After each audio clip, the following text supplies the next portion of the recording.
We'll now hear from Andy Atkins, who is the CEO of A Rocha UK. Andy will link the global climate emergency to the local level and talk about how churches can take local action through the eco-church framework. Well, good morning, first of all. It's a pleasure to be with you, albeit from a distance. I know the original intention was all to be together, but we've all long abandoned those dreams at the moment, but it's great that we can be together this way. In all my 35 years of campaigning on social justice and the environment, I actually can't remember a time so fraught with both risk and threat, and also with opportunity. It's scary, it's also exciting. And which triumphs, the threats or the opportunities, will make the world of difference to our children and our grandchildren. I have just had my first, or rather my daughter-in-law has just had my first. Indeed, which way this paradox plays out will determine whether we leave them an inhabitable earth at all. So I believe that as Christians and as churches, we can have a critical influence on this outcome. And we would be doing a service not just to the world and being a powerful witness to the loving God we serve, but actually it would really help the church itself, which is not the reason to do it. But I don't think that's an accident if the church was seen to be so much more relevant to what a younger generation in particular is concerned about. So in the next 20 minutes, I just want to look and canter through a number of things which we can unpack more in questions. I want to look at where the world is at on climate change very briefly and why we need to get to net zero fast. I want to look at the ways in which the church could make a difference. And I'll touch on how EcoChurch can help your church do precisely that. And the workshops later will go into much more detail on that. So first of all, where is the world on climate change? And I'm sure you wouldn't be on this call if you didn't already know that the world is not in a good place. So let me just summarize the big picture. The international climate negotiations in Paris in 2015 agreed a global goal of keeping average global temperature rise, it's a bit techie, beneath 2 degrees above pre-industrial levels before human-induced climate change really took off, and to try to keep it as close to 1.5 degree rise as possible. We need to do this to avoid catastrophic climate change, and by this we mean parts of the world becoming uninhabitable in this century. Too hot for humans to live, too hot for crops to grow, too short of fresh water because of droughts and the disappearance of mountain glaciers, drowned by sea level rise. Indeed, like the islands I grew up on in the Pacific already are being drowned. I visited them 18 months ago, was shocked to see what's happening to the place I first remember in life. Too many places scorched by wildfires. That's what we're talking about. Now, this is really, really scary, but we absolutely have to face the truth of the scale, the severity, and the urgency of action on this. Otherwise, we're not dealing with the real issues. But there is good news, having put the fear of God into us, perhaps. And the good news is that the solutions are absolutely out there in renewable energy, in energy efficiency, in electric transport, in restoration of land, in changes in farming practices, in changes in diet. And moreover, every single one of these things has co-benefits. It's not just good for the climate, it's really good for human health. It's really good for nature. It's really good for communities. To give you one example, recent statistics show that they are now thought to be 40 to 50,000 people a year dying in the UK of air pollution. Just compare that with what we've just been through on COVID.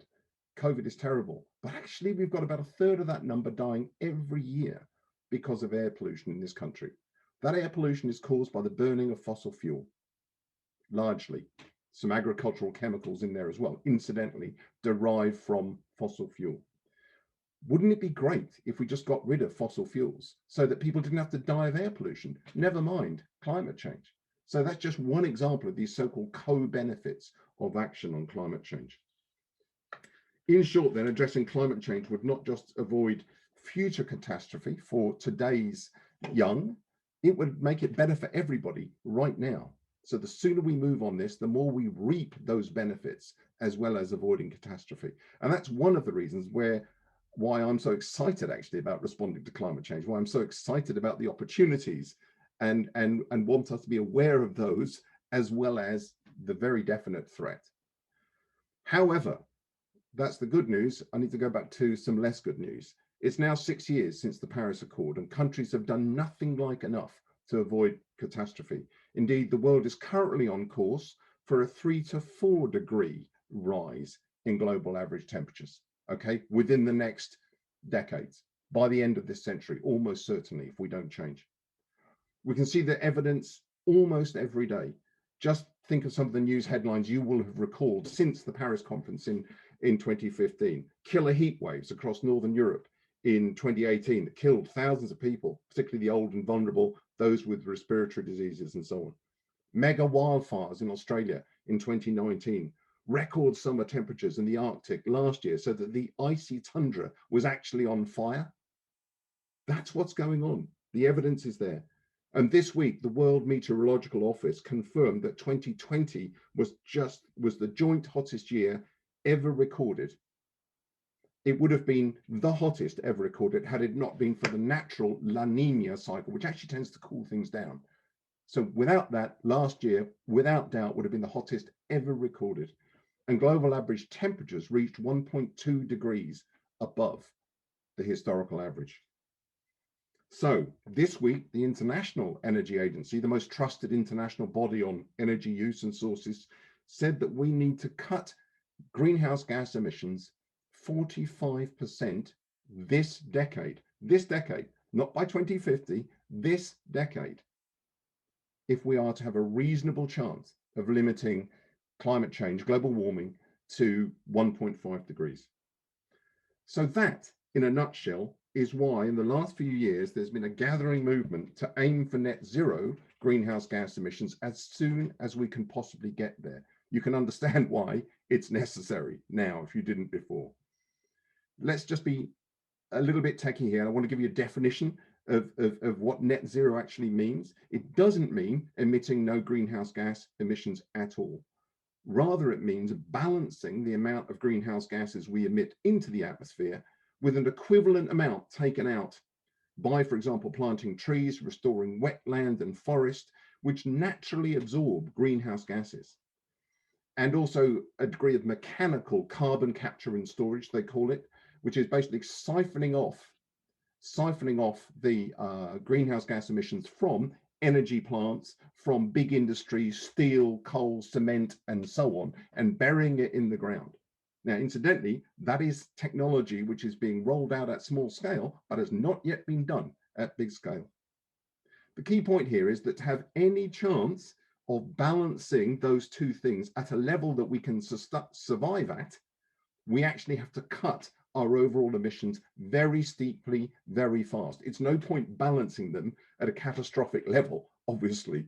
We need to balance them at a safe level, and that means we have to cut very, very fast. Now, countries have started to pledge to get to net zero. As you know, the UK was among the first of the rich countries to do so. And in just this week, Thursday, the US has followed suit. And at least a dozen countries have now pledged to get to net zero by a certain date. And the dates differ, but 2050 is a common denominator. So that's great. But, and it's a very, very big but, statements of intent, while vital, I believe, to set direction, I'm always doing them within A Rocha, saying this is where we need to get to in the next 5 years. That's lovely, but they don't in themselves make any impact on climate change at all. In the end, they're only as good as the policies and the actions that we take to achieve them. And that has been the big problem.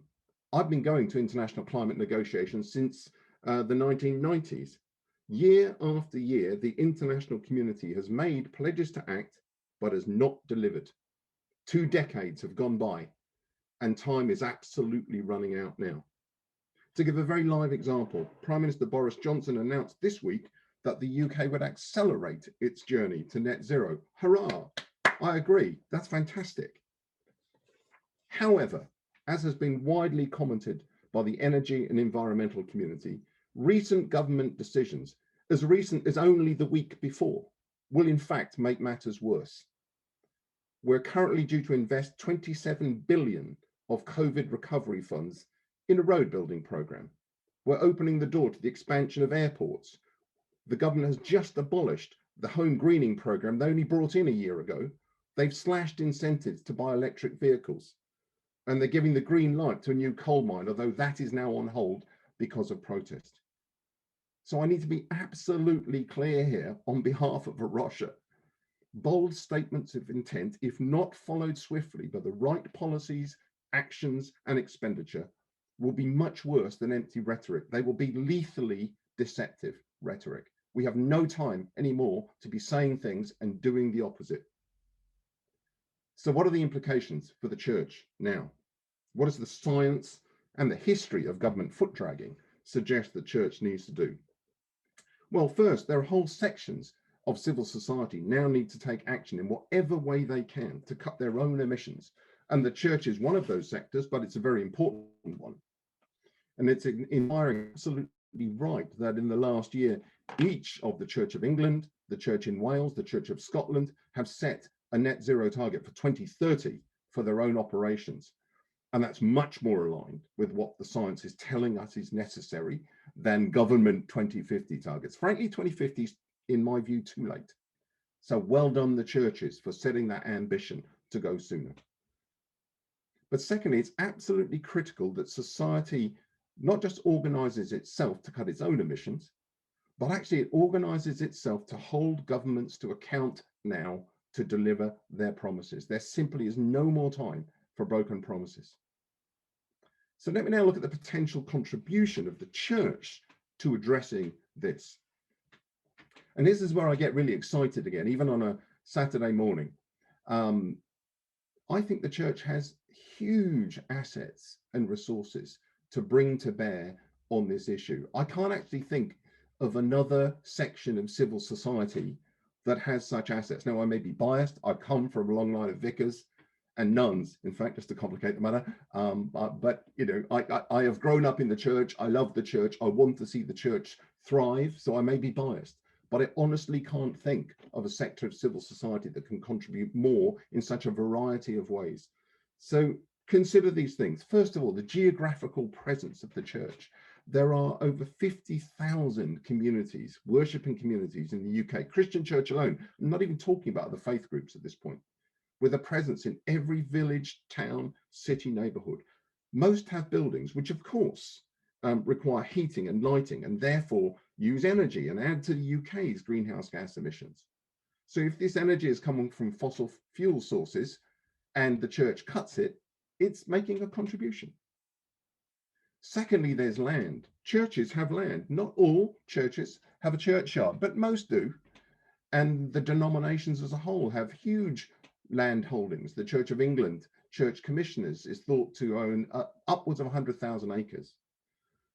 So the way that land is managed, whether for nature or against nature, for storing carbon or actually making carbon emissions worse, can make a critical difference to not just the church's cuts of its carbon, but actually to the national situation as well. And then churches have financial clout, don't we? We've heard a lot recently, and many of you here have been deeply involved, I'm sure, in moves to have the churches, different denominations, particularly the Church of England, use their investments to not promote fossil fuel, but to promote green energy and so on. We all have, all denominations have investment funds, pension funds, and so on. Those can be invested in the right things, in restoring land, in green energy, and so on.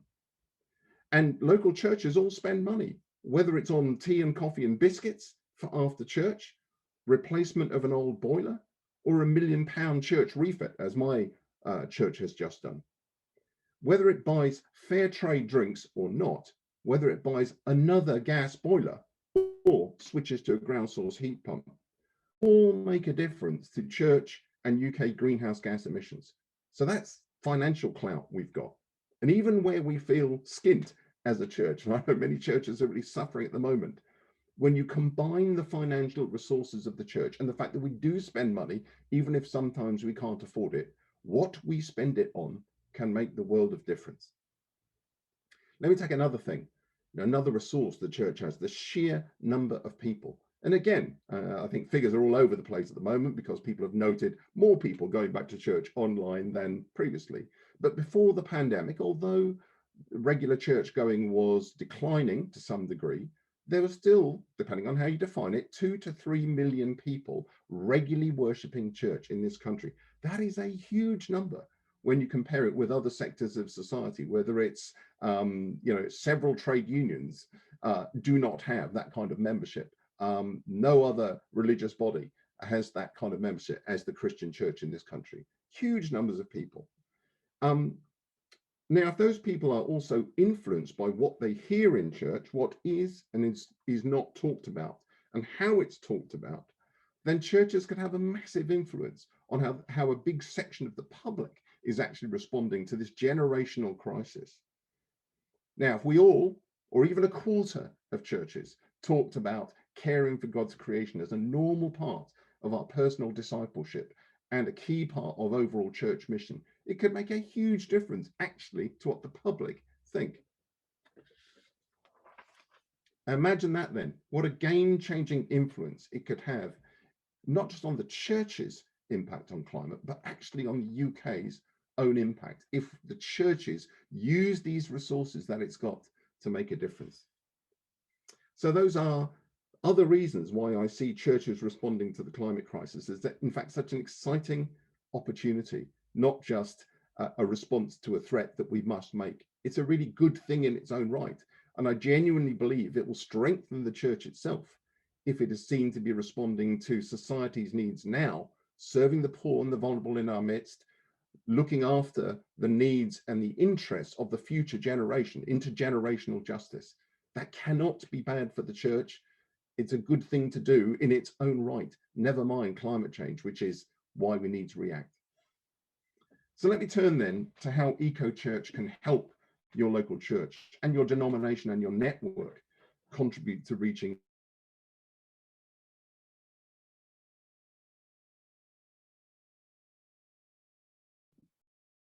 Just lost Andy there for a second. He warned this might happen.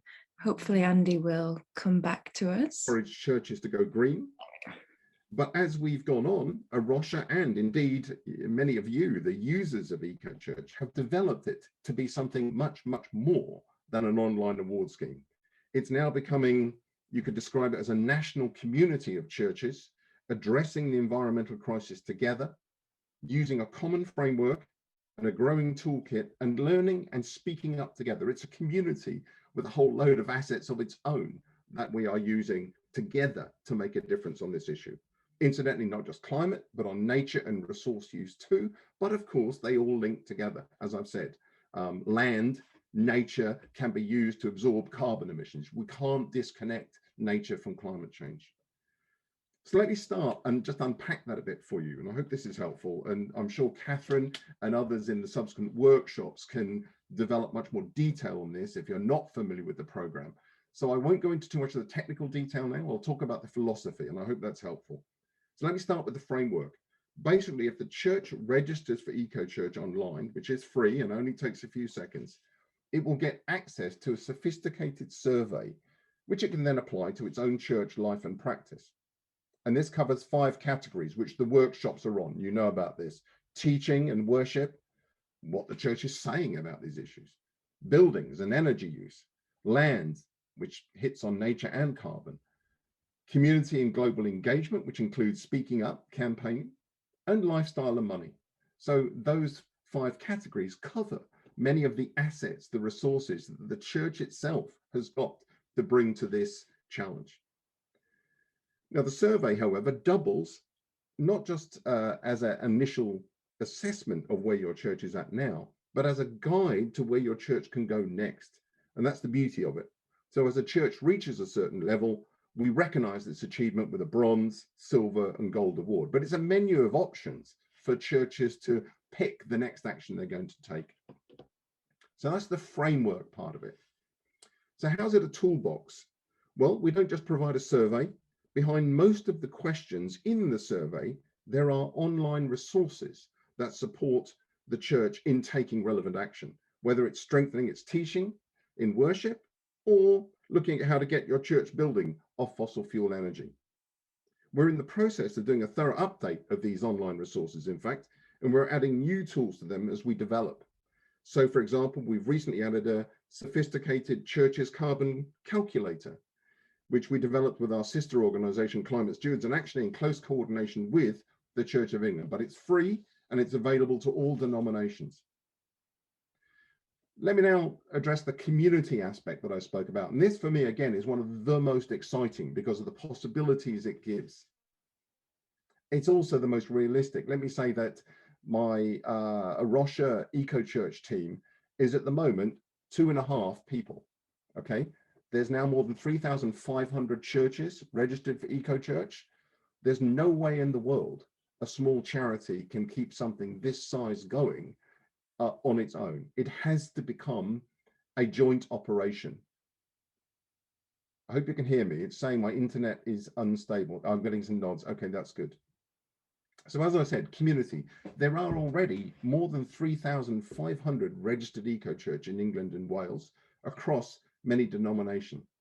And our invitation is for all to get together with others in their area, as you are doing today, other denominations as well, to swap lessons, share stories, share tools, experiment, and dare I say, even pray together to discern where we go together locally on these issues, how we interact with others in the community. I'm pleased to hear mention of Transition Town earlier. It's vital we work with others in the community. So us meeting today like this is one manifestation of community, and we're seeing more and more EcoChurch conferences springing up around the country. And one of the things that delights me is when we get an email or a phone call saying, we are having an EcoChurch conference. Would A Rocha like to come? I think that's fantastic. That's just what we want. We can't possibly organize this all with 2.5 people. It makes my day really when people like you say, we're doing this and would we like to pitch up? That's fantastic. But another manifestation of this is we're developing a volunteer advisory network where people with particular knowledge and experience within the network, and there will be many of you on this call now who know something very particular that others could use. We're setting up this volunteer system now where you can contact somebody else who knows about this to say, give me 20 minutes of input. So whether it's on how to manage your churchyard for nature, or whether it's, dare I say it, how do you get your church leadership on board with this because they're a bit stuck. There are people out there expert in these things in this network. And apologies to all of you who are in church leadership and totally get it, but you will know that not all of your peers do. So sometimes we need a little bit of help to figure out how to maneuver through the church system. So that's one way it's becoming a community. Finally, how can we as churches and EcoChurch hold the government to account? How does EcoChurch help with that? Well, there is a small built-in function on the platform that guides people towards campaigning ideas and the latest campaign. It's not much used at the moment. We may need to make it much more visible, but it's always been the intention that EcoChurch allows people to campaign, to get together with other EcoChurches and put their names to thing or dream up campaigns if they want to. But excitingly, this year, we have a particular opportunity and responsibility, and that is to influence the national and international action when we, the UK, as I'm sure many of you are aware, are actually hosting international climate negotiations in Glasgow, in fact, in November. Now, these are not any old negotiations to come back to where I began with the Paris Agreement. This is an absolutely critical conference, delayed from last year because of COVID, when it would have been 5 years after Paris. It's now 6 years after Paris. It was always planned that at this conference, the world would review its progress towards the Paris targets. And I've just told you, we are way off course. It would agree more relevant targets if necessary. It absolutely needs to do so. And it would agree financing for developing countries in particular who need help to shift off fossil fuel and help to adapt to the climate change that's already happening. So to enable churches across the country to have a big influence on this, we have collaborated with others, with the denominations, Church of England, Methodists, Baptist, Catholic Church, and with many other organizations like Tear Fund and Christian Aid and so on, to set up something called the Climate Sunday Initiative. And we are asking all eco churches to participate in that this year as a way of raising their voice together. The idea is very simple. We're inviting people to hold a climate focused service anytime between now and preferably a couple of months before the COP conference in November. But if it's the day before the conference, that doesn't matter. And at that service to do two things. One, at that service or soon after, to commit to taking the church further in its own action on cutting carbon. And that could look like, if you've registered as a church for Eco Church, but not actually got an award, why don't you commit to getting to bronze in the next 6 months? If you've got a bronze and you're a bit stuck, why not commit to getting to silver within the next year? So that's our commitment as churches. But Climate Sunday is also inviting churches to speak up together to demand that the government keeps to their promises. And there's a common declaration called the Time Is Now Declaration. It's already up on the website, where individuals and churches, oh, brilliant, Catherine has put the link up in the chat box. Thank you very much, colleague, that's wonderful. If you go on that, you will see it's very, very easy. And there are loads of resources free for different styles of church, different denominations to hold a service, but also increasingly thematic resources that link climate and nature, climate and food, climate and justice, and so on. So depending on the particular interests of people in your church, you can find a way in on the subject that really interests them, which may be helpful. So we've already got over 1,000 churches that have registered to do a service, but it would be wonderful if we could get to 10,000. That's what we're aiming for. We'd love to see 25% of the churches in the UK holding a Climate Sunday service. And at that point, I think the government would be taking very, very serious look at what the churches are saying and would be influenced greatly, not just in the UK for the future in UK government policy, but actually at the talks internationally. So to conclude, climate disruption is an existential threat to humans and the rest of nature. We can't avoid that anymore. We have to be honest about that. But addressing it is also a profound opportunity for human society to learn to live in balance with other parts of God's creation, as he intended. Christians and churches, I believe, have unique assets to deal with this. And I haven't mentioned other things like our political influence, whether we like it or not. The Church of England has several bishops in the House of Lords. Our international communication networks of the denominations. We have so many assets I haven't even touched upon. And A Rocha UK, with many others, because Eco Church is very much a collective, a collaboration, even if it's formally led by A Rocha. A Rocha offers Eco Church as a community, as a framework, as a toolkit to help your church contribute to this great challenge of not just getting its own carbon emissions down, but helping the UK do that. And I look forward to working with you as local churches, as area expressions, whether it's dioceses or circuits or whatever, to work on this over the next decade, because I think it's going to take that long. But I absolutely welcome the ambition of the Church of England, Church of Scotland, Church in Wales, and I think many others now saying we've got to do this by 2030. We cannot wait till 2050, as governments are at the moment proposing. We very much hope that we, the churches, can play a part in changing government ambition to bring it forward, but also to bring about the real policies that will be needed to get there. Let me hand over now to questions.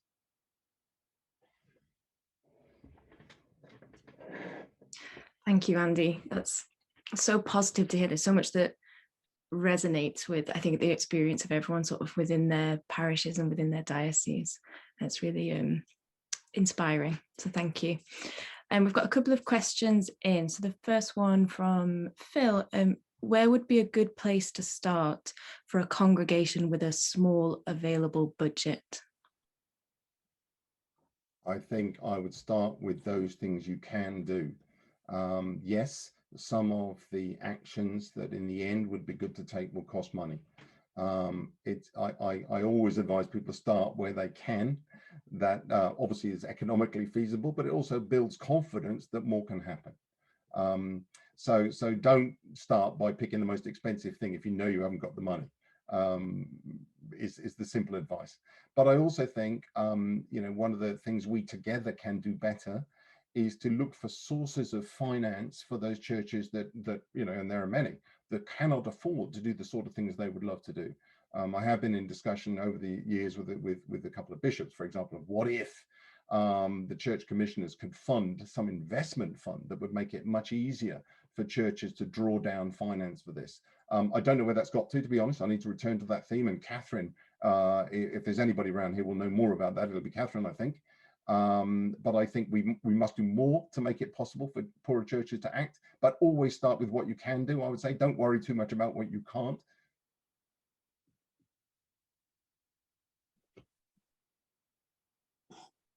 Yep, fantastic, thank you. So another question for you, Andy. How do we work collectively to make climate-friendly living affordable for all? So that's from Edwin, who says that they are based in inner city with high indices of multiple deprivation. Yeah, no, it's really, really good question.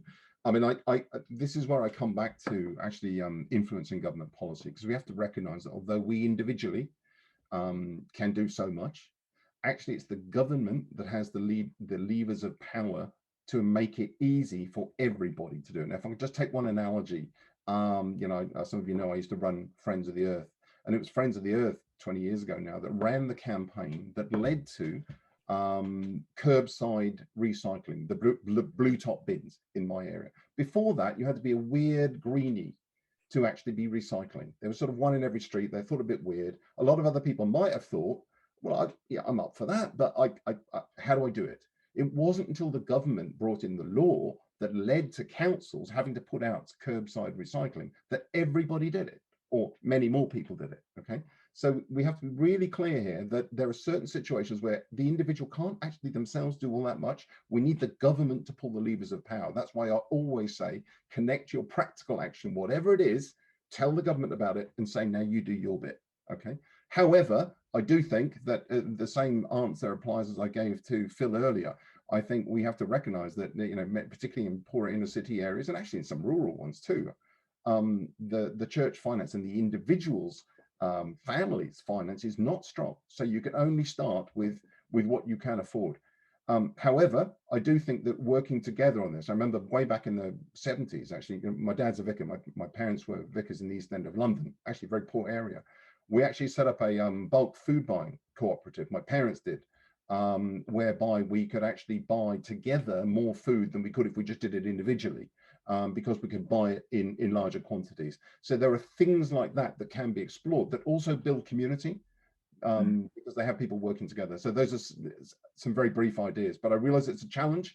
Ultimately, it's not our fault individually if we can't afford to do something. We need to we need to not beat ourselves up, but say, who could change this? And very often it's the government. So we do need to speak to local and national government. Yes, good point from Mark, I've just seen. Yes, please. So the question is, so Mark has said, local government elections are this week. What do you think local councils need to focus on to prevent a climate disaster?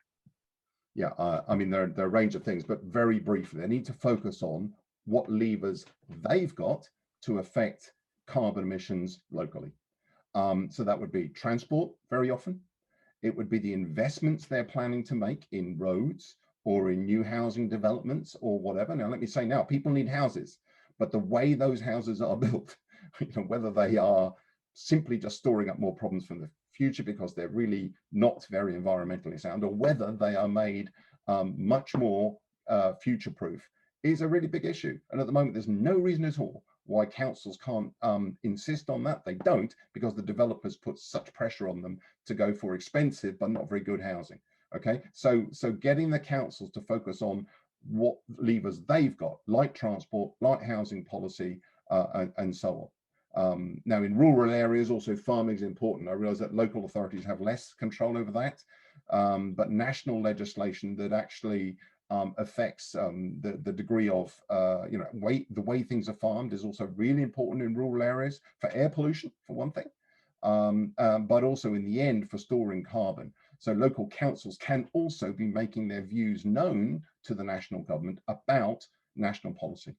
And very often they go, oh, it's nothing to do with us, it's national. Yeah, but they're the ones who can talk to them. And a nice simple one for you to answer in 2 minutes, Andy, from Robert. To what extent do you fear that humankind has already left it too late and got past the tipping point? So I think scientists will tell you that there are a number of, it's a good question. So we don't know is the short story. Nobody knows. What we do know is, well, this is where I'm at least, is that if we do not move very fast, there is a high likelihood that that will happen. And I think that's basically, this is not just me saying this. I mean, I think you've got the world's top climate scientists brought out a report 2 years ago now. And they were basically saying in that, and this is the Intergovernmental Panel on Climate Change. This is 1,000 scientists, you know, and often quite conservative people, to be honest, because the governments actually don't want them to say some of this. So these reports get watered down. But even they were saying 2 years ago, we've got about 10 years to get emissions down very, very sharply, to have even a 50% chance. That's not a high probability, just a 50% chance of sticking on the right side of 1.5 degrees. So just be really clear, you know, it's very possible we've left it too late. However, I would say if your child is running towards a cliff, you don't go, it's too late, I'll let them go over.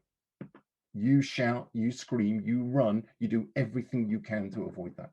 So I don't think it makes any difference to what we need to do, to be honest. Absolutely. Perfect. Thank you so much, Andy.